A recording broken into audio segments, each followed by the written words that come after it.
Welcome to Sairaj education.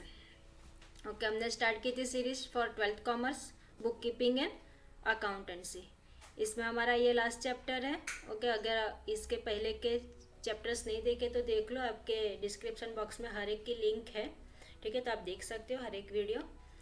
तो start करते हैं हम लोग। बैलेंस शीट और एक्स्ट्रा बोलने की ज़रूरत नहीं है। ठीक है, अब तो पता ही है आपको, स्टडी कंटिन्यू रखनी है तो चैनल को सब्सक्राइब कर लो। ओके, चलो स्टार्ट करते। सम है ये है आपके सामने। Following is the balance sheet. अच्छा, चैप्टर है आपका फाइनेंशियल एनालिसिस। ठीक है, फाइनेंशियल एनालिसिस चैप्टर 9 है आपका ये, analysis of financial statement. Okay, तो स्टार्ट करते हैं। इसका सम है, इजी है, हार्ड नहीं है। इसके पहले मैंने फॉर्मेट आपको सिखा दिया है, तो होप सो आपने किया रहेगा। अगर नहीं किया है तो है डिस्क्रिप्शन बॉक्स में, आपको बोल रही हूँ डिस्क्रिप्शन बॉक्स में आपके हर एक के लिंक है। ठीक है, तो एक बार आप जाके देख सकते हो। चलो, तो सम स्टार्ट करते हैं। अभी हमारे पास है कि following is the balance sheet of Varun company limited as on 31 March 2019 and 31 March 2020। ठीक है, और इस गिवन बिलो ये सम आपको दिया है और बोला है कि you are required to prepare. क्या प्रिपेयर करना है? Comparative balance sheet of Varun Company Limited as on 31 March 2019 and 2020। तो जब भी कंपेरेटिव बैलेंस शीट, यानी कि कंपेरेटिव बैलेंस शीट में इनकम कंपेयर करना है तो ऑफकोर्स 2 साल दिया रहेगा। आपको क्या करना पड़ेगा कि भाई जो आपके पास बेस ईयर है उसको आपको करंट ईयर के साथ, यानी कि प्रीवियस ईयर को करंट ईयर के साथ कंपेयर करना पड़ेगा। तो अभी आपको ये क्वेश्चन होगा कि भाई इसमें प्रीवियस ईयर कौन सा है, यानी कि बेस ईयर कौन सा है और करंट ईयर कौन सा है। ठीक है, तो यहाँ पे आपके पास 2020 दिया है और दिया है यहाँ पे 2019। तो ये हो गया आपका जो 2019, ये हो गया आपका प्रीवियस ईयर। ठीक है, ये दो चीज़ आप अगर समझ गए तो सम आप अच्छे से कर लोगे। ये हो गया प्रीवियस ईयर, यानी कि बेस ईयर भी इसको बोल सकते हैं। ठीक है, कौन सा ईयर? बेस ईयर भी इसको हम बोल सकते हैं। और साथ में ये हो गया आपका करंट ईयर। ठीक है, 2020। इस तरह से दो आपको क्या करना पड़ेगा, यहाँ पे कंपेयर करना पड़ेगा। और प्रिपेयर क्या करना है? Balance sheet. तो देख लेते सम के अंदर क्या क्या चीज़ें दी है। अच्छा, बैलेंस शीट भी कौन से? वर्टिकल फॉर्मेट में। हाँ, अब मैंने वर्टिकल फॉर्मेट पूरा सिखा दिया है आपको। ठीक है, इसके पहले के वीडियोस में वर्टिकल फॉर्मेट पूरा करवा दिया है, तो आप पहले वो वीडियो देख लो ताकि आपको, क्योंकि ये जो चैप्टर है वो पूरा वो फॉर्मेट के ऊपर है। ठीक है, वर्टिकल फॉर्मेट जैसे कि बैलेंस शीट का भी हो गया और इनकम स्टेटमेंट का भी हो गया, तो पूरा सम हमारे उसके ऊपर ही है, फॉर्मेट के ऊपर। तो एक बार आप वो देख लोगे तो ज़्यादा बेटर रहेगा, क्योंकि ये डायरेक्टली फॉर्मेट के अंदर आप बैठा दोगे फिर सम इजी है। ओके, स्टार्ट करते। शेयर कैपिटल दिया आपको 250, 370, रिजर्व सरप्लस 61, इस तरह से सब आपको दे दिया है। ठीक है, secure loan, unsecure loan, current liability, फिर fix assets, investment, current assets. अब आपको फॉर्मेट बाय हार्ट हो गया रहेगा, होप सो। ठीक है, तो पहले आता है आपका sources of fund. Sources of fund यानी कि आपकी लाइबिलिटी, याद रख लेना है आपको। सोर्सेज ऑफ फंड पहले आता है, यानी कि लाइबिलिटी। तो आपकी पहले ही ऊपर जो स्लाइड आएगी वो पूरी लाइबिलिटी की आएगी। ठीक है, किसकी आएगी? पूरी है लाइबिलिटी, लेकिन वो भी कहाँ तक? सिर्फ यहाँ तक, करंट लाइबिलिटी नहीं। करंट लाइबिलिटी को हम लोग एप्लीकेशन ऑफ फंड में, यानी जब वर्किंग कैपिटल फाइंड आउट करते हैं तब लिखते हैं। थोड़ा सा ये है, समझ लो। ठीक है, इसका ट्रिक है ये, तो समझ लो कि भाई वर्किंग कैपिटल जब हम फाइंड आउट करते हैं तो किस कैसे मिलता है आपको वर्किंग कैपिटल? जो हमारे पास असेट साइड दिया रहेगा, करंट असेट्स, उसमें से हम माइनस करते करंट लाइबिलिटी। तो स्टार्टिंग से एंड तक बने रहे ना तो सम पूरा समझ में आएगा। ठीक है, पूरा फॉर्मेट के हिसाब से ही जाना है, तो स्टार्टिंग से एंड तक बने रहो तो सम समझ में आएगा। ओके फाइन, तो इतनी चीज़ें ठीक है, ये सब आपकी कहाँ पे जाएगी? लाइबिलिटी, यानी कि सोर्सेज ऑफ फंड। और उसके बाद ये जो है वो आपकी चले जाएगी एप्लीकेशन ऑफ फंड में, जहाँ पे हम वर्किंग कैपिटल फाइंड आउट करते हैं। क्या फाइंड आउट करते हैं? Working capital. ठीक है, तो एकदम इजी वे में आपको मैं फॉर्मेट पहले एक्सप्लेन कर देती हूँ किस कैसे करना है। वैसे तो किया है लास्ट वीडियो में, फिर भी एकदम इजी वे में यहाँ पे सम है वो हिसाब से, ठीक है, ये सम के ऊपर डिपेंड है वो, तो मैं बता देती हूँ कैसे करना है। पहले आप लिखोगे सोर्सेज ऑफ फंड, ठीक है, उसके अंदर आपके पास है कैपिटल है, रिजर्व सरप्लस है, फिर आपके पास बोरोड फंड है तो उसके अंदर सिक्योर लोन और अनसिक्योर लोन ये सब आ जाएगा, ठीक है। तो आपको मिल जाएगा सोर्सेज ऑफ फंड। फिर आप स्टार्ट कर दोगे एप्लीकेशन ऑफ फंड, यानी कि आपकी असेट साइड, तो फिक्स असेट्स, इन्वेस्टमेंट, उसके बाद वर्किंग कैपिटल, तो current assets minus current liability, working capital, खलास सम है कुछ नथिंग ना। देखो अभी सम के अंदर होप्स आपने ये सब अभी तक नोट डाउन कर लिया रहेगा, या फिर आपके पास अगर बुक है तो वेल एंड गुड, ठीक है। तो सम स्टार्ट करते हैं। ये अमाउंट एक बार चेक कर लो क्या क्या चीज़ें हमें दी है, बस इसको खाली फॉर्मेट में डालना है। अभी इतना तो आप लोग कर ही पाओगे, मैंने आपको बता ही दिया पहले। Comparative balance sheet of Varun limited, ठीक है, ये लिख लेना है 1920, फर्स्ट कॉलम फॉर पर्टिकुलर्स के लिए, उसके बाद फर्स्ट एंड सेकंड कॉलम, यानी कि ये एक कॉलम आपके पास आ जाएगी पर्टिकुलर्स के लिए, उसके बाद 31 मार्च 2019 के अमाउंट के लिए एक कॉलम और 31 मार्च 2020 के लिए एक कॉलम, ठीक है। फिर उसके बाद हमें कंपेयर करना है ना, तो हम क्या करेंगे भाई, 20 में से 19 की अमाउंट को लेस करेंगे, उसके लिए यहाँ पे आएगी चेंजेस, कुछ चेंजेस हो रहा है यहाँ पे, जैसे कि 370 यहाँ पे 250, इस तरह से कुछ चेंजेस हो रहा है, तो यहाँ पे हम क्या लिखेंगे, एब्सोल्यूट चेंज, ठीक है। तो ये चेंजेस की कॉलम, और उसके बाद भाई कितने परसेंटेज इंक्रीज हुआ है डिक्रीज हुआ, तो वो परसेंटेज चेंज के लिए एक कॉलम। इस तरह से आपको टोटल 5 कॉलम प्रिपेयर करने हैं, ठीक है, अमाउंट के 4 और एक पर्टिकुलर्स, इस तरह से आपको कॉलम प्रिपेयर करने हैं, और ये फॉर्मेट फॉलो करना ही है, सो फॉर्मेट अच्छे से करो। ओके, तो सोर्सेस ऑफ फंड, उसके अंदर फर्स्ट आता है आपका शेयर कैपिटल, जो सम में आपको दिया है, ठीक है। बुक को ओपन करके ही बैठो, नहीं तो फिर वो उसका स्क्रीनशॉट लेके कर लेते तो बेटर रहता, ठीक है। तो यहाँ पे आपके पास शेयर कैपिटल, फिर वीडियो पॉज करके क्वेश्चन लिख लो, अच्छा रहेगा आपको। ओके, शेयर कैपिटल हमें दे दिया है भाई 2019 का 250 और इसका 31 मार्च 20 का 370। पहले पूरा इतना कर लो, बाद में हम इसके ऊपर जाएंगे, ठीक है। ये और ये मैं आपको बताती हूँ कैसे फाइंड आउट करना है। फाइन, तो पहले हम लोग क्या करेंगे, पूरा फॉर्मेट के हिसाब से पूरा बैलेंस शीट रेडी कर देंगे। ओके, सोर्सेस ऑफ फंड में शेयर कैपिटल आ गया, उसके बाद क्या आता है आपका रिजर्व एंड सरप्लस, देखो सब में दिया है reserve and surplus 60,000 and 1 lakh लिख लिया, ठीक है। उसके बाद इन दोनों को ऐड करते हैं, share capital and reserve and surplus. अगर फिक्टिशियस असेट्स है तो इसमें से माइनस होता है, अगर फिक्टिशियस असेट्स है तो इसमें से माइनस होता है। मेरी मानो तो फॉर्मेट पूरा फॉलो करो, ठीक है, फॉर्मेट है आपके पास तो बाय हार्ट हो जाएगा, यानी जितनी चीज़ें उतनी लिखते जाओ, बाद क्या करना, खाली नहीं है सम के अंदर तो नील लिख दो ना, ठीक है, या जीरो कर दो या नील लिख दो, चलता है, ठीक है।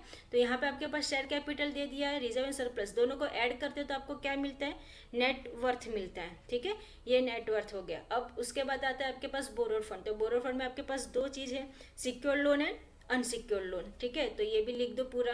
फिर इन दोनों को ऐड करेंगे तो आपको मिलेगा टोटल बोरोड फंड। उसके बाद और कुछ सम में है, फिर तो डायरेक्ट करंट लायबिलिटी है, चेक कर लो एक बार सम के अंदर, ये देखो share capital, reserve surplus, secure loan, unsecured loan. उसके बाद तो करंट लायबिलिटी, जो हम कहाँ पे लिखेंगे, एप्लीकेशन ऑफ फंड में वर्किंग कैपिटल फाइंड आउट करते हैं। ये नहीं लायबिलिटी साइड कंप्लीट हुआ तो हमें मिलेगा total sources of fund. Okay, total fund available लिखो या टोटल सोर्सेज ऑफ फंड लिखो चलेगा, या फिर आप कैपिटल एम्प्लॉयड भी इसको लिख सकते हो, ठीक है। तो ये किसको ऐड करोगे, यहाँ पे आपके पास ए नेटवर्थ आया और ये बोरोड फंड आया, दोनों को ऐड कर दो तो आपको मिल जाएगा टोटल फंड अवेलेबल, जो यहाँ पे रहेगा 5 लाख और यहाँ पे 7,70,000। सेम वे, अब आपको पता है कि भाई लायबिलिटी और असेट्स दोनों सेम होती है, ठीक है, टैली होती है, तो आप डायरेक्टली यहाँ पे टोटल फंड अप्लाइड या फिर एप्लीकेशन ऑफ फंड इसमें भी लिख सकते हो, 5 लाख और 7,70,000 राइट है, ठीक है। तो वो तो वैसे तो आने ही वाला है लेकिन लिख सकते हो। ओके, तो एप्लीकेशन ऑफ फंड, तो यहाँ पे आपके पास कौन कौन सी चीज़ें दी है सब में देख लो एक बार क्वेश्चन में। असेट्स, अब चालू हो गई हमारी asset side,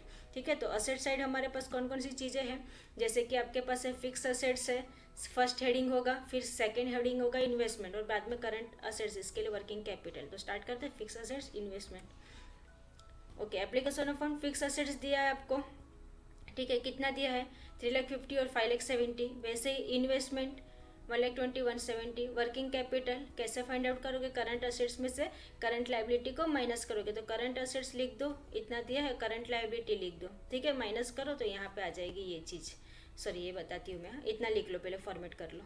working capital, current assets में से करंट लायबिलिटी को माइनस किया तो ये आपके पास आ जाएगी वर्किंग कैपिटल। लास्ट में टोटल फंड अप्लाइड या फिर एप्लीकेशन ऑफ फंड या फिर कैपिटल एम्प्लॉयड, कुछ भी लिख सकते हो। तो ये कैसे मिलेगा आपको, fix assets plus investment plus working capital की जो भी टोटल है वो सब ऐड कर दोगे तो आपको मिल जाएगा ये टोटल फंड अप्लाइड। इजी है इतना तो फॉर्मेट के अंदर, खाली आपको क्या करना है, थ्रू फॉर्मेट जाना है बस। अब आपके पास जो सम के अंदर कंपेयर करने बोला है, मेन थिंग, ठीक है। तो मेन थिंग क्या है यहाँ पे, कंपेयर करना और परसेंटेज निकालना। तो एब्सोल्यूट चेंज पहले, एक कॉलम एब्सोल्यूट चेंज, ये कैसे आएगा, आप क्या करोगे, यहाँ पे जो आपके पास करंट ईयर है, ध्यान में रखना, करंट ईयर में से बेस ईयर यानी कि प्रीवियस ईयर को माइनस करते हैं, ना ही प्रीवियस ईयर में से करंट ईयर, ये ध्यान में रखना, नहीं तो कितने बच्चे रॉन्ग कर देते, 19 में से 20 को माइनस करेंगे तो यहाँ पे साइन चेंज हो जाएगा और रॉन्ग हो जाएगा सम। सो आपको क्या करना है, 20 में से 19 को माइनस, यानी कि करंट ईयर में से प्रीवियस ईयर को माइनस करना है, प्रीवियस ईयर को बेस ईयर भी बोल सकते हैं, ठीक है। तो करंट ईयर में से प्रीवियस ईयर को माइनस करो, तो यहाँ पे कितना है, 3,70,000 माइनस 2,50,000 तो कितना आ जाएगा, 1,20,000, 1,00,000 माइनस 60,000 तो कितना हो जाएगा, 40,000, 4,70,000 माइनस 3,10,000 तो कितना हो जाएगा, 1,60,000, 1,60,000 माइनस 1,00,000 तो यहाँ पे हो जाएगा 60। इस तरह से पूरा कॉलम आपको करना है। अब इतना तो कर पाओगे ना, ठीक है। क्या करना है, खाली इसमें से बेस करंट ईयर में से प्रीवियस ईयर को माइनस करो, एब्सोल्यूट चेंज मिल जाएगा ये। और जहाँ पे आंसर माइनस में आ रहा है, जैसे कि यहाँ पे देखो 1,20,000 और यहाँ पे कितना है 1,30,000, यानी कि करंट ईयर का 1,20,000 कम है और प्रीवियस ईयर में 1,30,000 ज़्यादा है, तो क्या कर दोगे यहाँ पे माइनस में, यानी कि 1,20,000 में से जब आप 1,30,000 माइनस करोगे तो 10,000 माइनस में आंसर आ रहा है, तो उसको ब्रैकेट में डाल दो और उसके सामने जो हम परसेंटेज निकालेंगे ना उसको भी ब्रैकेट में डालना है। क्लियर है। अब ये इंक्रीज डिक्रीज में आपको बता देती हूँ कैसे लिखना है, फिर ये बताती हूँ कि परसेंटेज कैसे निकालना है। अब इंक्रीज डिक्रीज, यहाँ पे कितना है 3,70,000, यहाँ पे कितना है 2,50,000, यानी कि 20 का करंट ईयर का 3,70,000 है और लास्ट ईयर का यानी कि प्रीवियस ईयर बेस ईयर का कितना 2,50,000, ये बढ़ रहा है करंट ईयर में कि कम हो रहा है, बढ़ रहा है ना, यानी कि इंक्रीज हो रहा है ये, ठीक है, इंक्रीज हो रहा है, बढ़ रहा है यहाँ पे। तो 2,50,000 से 3,70,000 हो गया ना, तो यहाँ पे लिख दोगे इंक्रीज। क्लियर है। सेम वे यहाँ पे देखो 60,000 था, यहाँ पे 1,00,000 हुआ, यानी ये बढ़ गया, तो वापस लिख दोगे इंक्रीज। ऐसे ही इंक्रीज इंक्रीज इंक्रीज, और उसके बाद ये जो देखो यहाँ पे कितना था 1,30,000 और यहाँ पे 120, यानी कि कम हो रहा है, तो लिख दोगे डिक्रीज। क्लियर है ये, ठीक है। अब अब मैं बता देती हूँ परसेंटेज कैसे फाइंड आउट करना है। तो परसेंटेज के लिए कैसे करोगे, आपके पास वैसे उसका फॉर्मूला है, जो ये एब्सोल्यूट चेंज आता है ना आपका, ठीक है, ये एब्सोल्यूट चेंज आता है, उसको डिवाइड करोगे आप बेस ईयर से। किससे डिवाइड करोगे, बेस ईयर बोलो या प्रीवियस ईयर बोलो, ठीक है। तो absolute change divided by previous year लिखो या बेस ईयर लिखो, इनटू 100, क्या करोगे इनटू 100, ठीक है। तो एब्सोल्यूट चेंज डिवाइडेड बाय क्या बोला आपको, प्रीवियस ईयर लिखो या बेस ईयर लिखो, ठीक है, चलता है वो, प्रीवियस ईयर या बेस ईयर इनटू 100। अब ये तो कर पाओगे आप, आसान हो गया। क्या करोगे, यहाँ पे आपके पास एब्सोल्यूट चेंज कितना है 1,20,000, तो आप लिख दोगे यहाँ पे 1,20,000, फिर डिवाइडेड बाय क्या बोला है आपको, बेस ईयर, तो बेस ईयर कितना है आपके पास 2,50,000, राइट है, यस, तो 2,50,000 और फिर इनटू 100, ठीक है। फिर इसको काट पुट करके आंसर आप निकाल सकते हो ना, कट करने आएगा, ठीक है। अब जितने जीरो सेम है उतने उड़ा देना इस तरह से, ये हो गया, फिर ये हो गया, ठीक है। फिर यहाँ पे आप कट करके इसको सॉल्व कर सकते हो, ओके फाइन। तो आपके पास आ जाएगा 48%, कितना आ जाएगा 48%। वैसे ही सेम सेकेंड ईयर का 40,000 डिवाइडेड बाई 60,000 इंटू 100, फिर 1,60,000 डिवाइडेड बाई 3,00,000 इंटू 100, इस तरह से करते जाओगे, ये परसेंटेज आपको मिलते जाएंगे, ठीक है। इजी था सम, बहुत इजी था, ठीक है। तो इस तरह से सम करना रहता है। ये हो गया आपका comparative balance sheet. Next video में हम मिलेंगे कंपैरेटिव इनकम स्टेटमेंट के लिए, ठीक है। तो ये तो था बैलेंस शीट पे सम, आज के लिए इतना रखते हैं। अच्छा लग रहा है वीडियो तो लाइक कर दो, और आपको हेल्प हो रही है तो शेयर कर दो, दूसरे को भी हेल्प करो। और अगर स्टडी कंटिन्यू रखनी और वो भी एकदम इजी वे में और एकदम फ्लो में, तो चैनल को सब्सक्राइब कर लो। चलो तो मिलते हैं नेक्स्ट वीडियो में, आज के लिए रखते हैं इतना। हम लोग मिलेंगे नेक्स्ट वीडियो में किसके साथ, कंपैरेटिव इनकम स्टेटमेंट के साथ, ओके। Thank you, bye.